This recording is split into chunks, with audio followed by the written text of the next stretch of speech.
Okay, so welcome to Digital Matters for today.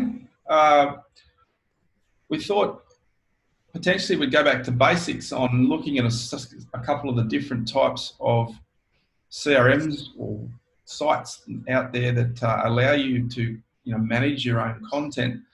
Obviously, the most popular one on the internet by far is WordPress, and what you're looking at on my screen now is a WordPress site. This is our local surf club, one of the websites that IT Basecamp manage as part of our Profit for Purpose. And I think I'd just like to bury into the ease of use of WordPress and I suppose dispel some myths that you as an average sort of business owner can't get in and manage your own website. So this is obviously the back end, and it may look quite daunting because there's a lot of menus down here on the left-hand side. The two I'd like to bury into initially is our posts, which is here, and we've also got pages. And there's always obviously a bit of confusion with people starting out with WordPress, the difference between posts and pages. So posts are used. Traditionally WordPress was designed as a blogging style website, so where people would fill out a blog. It'll be in chronological order, or reverse chronological order, from the newest on top to the oldest on the bottom. So obviously posts are used for that. So if you have a blog section on your website and you've got content that you'd like to blog about, which is usually point in time content, it can also obviously be what we call evergreen content, which means it's pertinent and important going forward. You can put it into a post, and obviously wherever you decide to expose those posts on your website, be it in a blog or be it in a part of a section of your website, they will traditionally appear in chronological order. And as the older they get, and the more you create posts, the further they drop down the list. So if I'm going to add a new post, very simply, clicking on the Add New button, brings up my new post screen. And this is obviously what they call a WYSIWYG editor. And you obviously can, happily type away here. And, Sorry, Brad. Sorry, just to be clear. So WYSIWYG means what you see is what you get, correct? That's right. Yeah, sorry. I am moving a bit forward there, thinking that people know what that means. So yeah, what you see is what you get most of the time. That's where developers obviously come into it as well, in that sometimes people overextend what you see is what you get on these things, and then hit the save button and it doesn't quite look right on the page. That's why we've got a job as well. And I know for the fact that the surf club at the moment has a, I can never spell available, some new merchandise available to order. So, I can do a blog on that and obviously type the information in. You don't want to watch me type all this. What I will say is, though, when you look underneath, this here just underneath the title is a permalink, okay? So that is the permanent link that's set up to actually go and link to that page. Now, in search engine optimization terms, this is obviously important. These days, obviously we have what are called friendly URLs. So if I actually edit this, you can see all it's done is it's chained together the title of the page.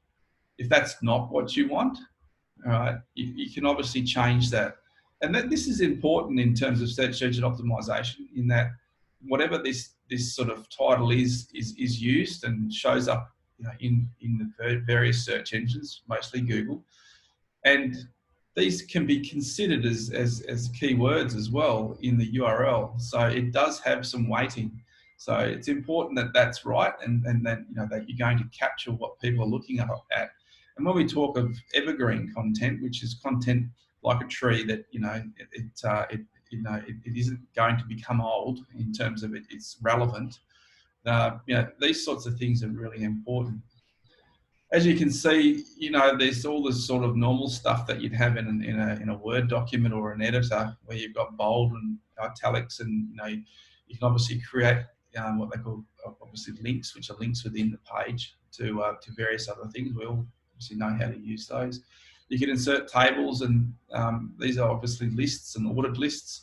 So all that sort of stuff is available to use. And upon submitting this, you obviously publish it. You can see on the right-hand side, we've got a publish button there. And at the moment, we've got different categories of posts, and we've got announcements and posts. So we can actually add new categories in there as well and expose them on various parts of the WordPress site. Interestingly enough, we're using the Yoast SEO plugin down the bottom here. And this might look familiar, but what it actually shows you is what your page would look like on a mobile result when someone found this in Google, for instance. And it allows you to then obviously show. Oh, have I got someone asking to jump into the thing? I apologise. Let's just have a look here. Sorry, 2 seconds. There's no one waiting to enter the chat room, is there? No. Not that I can see. Okay. It allows you to actually see what your search engine optimization results are going to look like. Now, one little trick, Brad, if I may. Yeah. And I'm the classic dumb user, but this is a really nice feature. Sometimes it's quite common. People will cut and paste a particular, like this post, for example. You might want to send this out in Messenger or an SMS or something like that. And so you cut and paste the permalink and send it as a message. It will automatically grab an image. It'll put an image in there. But you have to tell it what image. And the little trick, which it really isn't obvious, if you go to Yoast SEO, social tab, if you go to the social tab, it's the Facebook image. Select image for Facebook. So go up left. There. That. So you have to tell it. You might want it to be your logo, for example, or whatever you want it to be. You have to go and do that. Otherwise, it'll pick some random thing and it'll look weird in the message. So if you really want to look schmick as, that's a little trick. But you have to do it every time you create a new post. And the funny thing with this too, Matt, is we used to obviously have to put all this sort of information in manually and put it into the header of the page as developers. And you know, these plugins have taken care of all that now, which is just fantastic. That you don't have to actually do any of this, and that Facebook can actually read that page, get what it needs out of it, and display your post in your social media channel as you need it to be sort of set up, which is fantastic.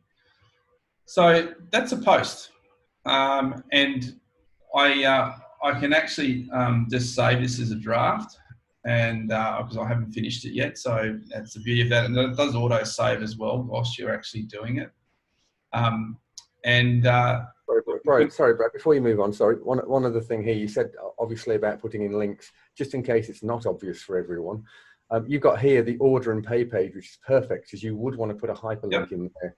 So if you could give us an example of how to do that. I shall, and believe it or not, I do have that link to the merchandise right here. I'll bring that back, and we can actually do that. I'll just make sure I get the right screen back here. Here we go. No, that's the official merchandise. Edit post. Here we go. So if I put that in there, that link isn't usable at the moment. All right, but I can obviously then click on the link there, and link text. And so the URL, you shouldn't change the URL because that's what I've just pasted in there.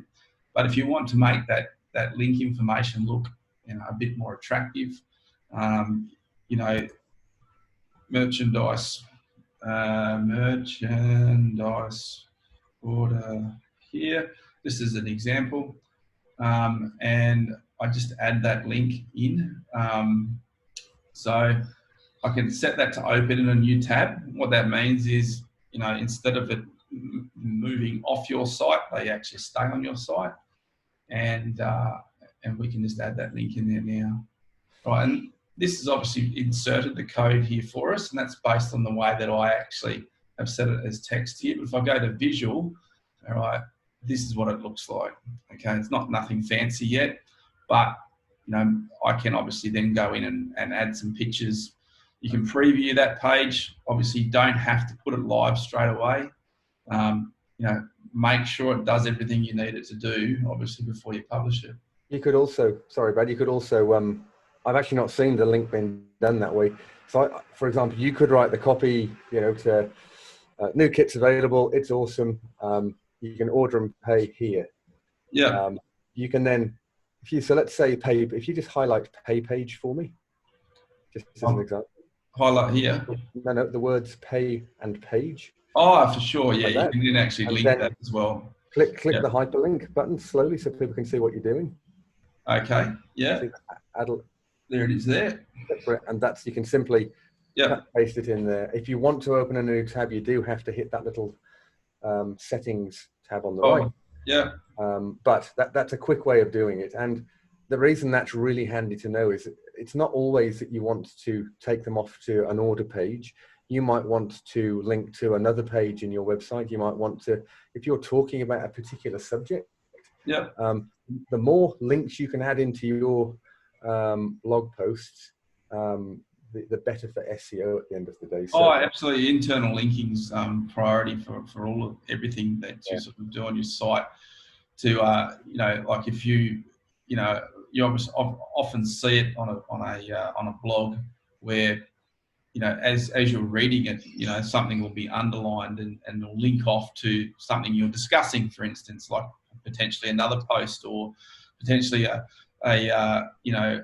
something on YouTube or whatever. That internal linking or linking sort of out to other different types of media is really important for when. So often when we in IT Basecamp are writing blog posts for clients, for sure, very much in focus when doing that is not only the content, but is maximizing the number of internal and external links that we can build in. Yep.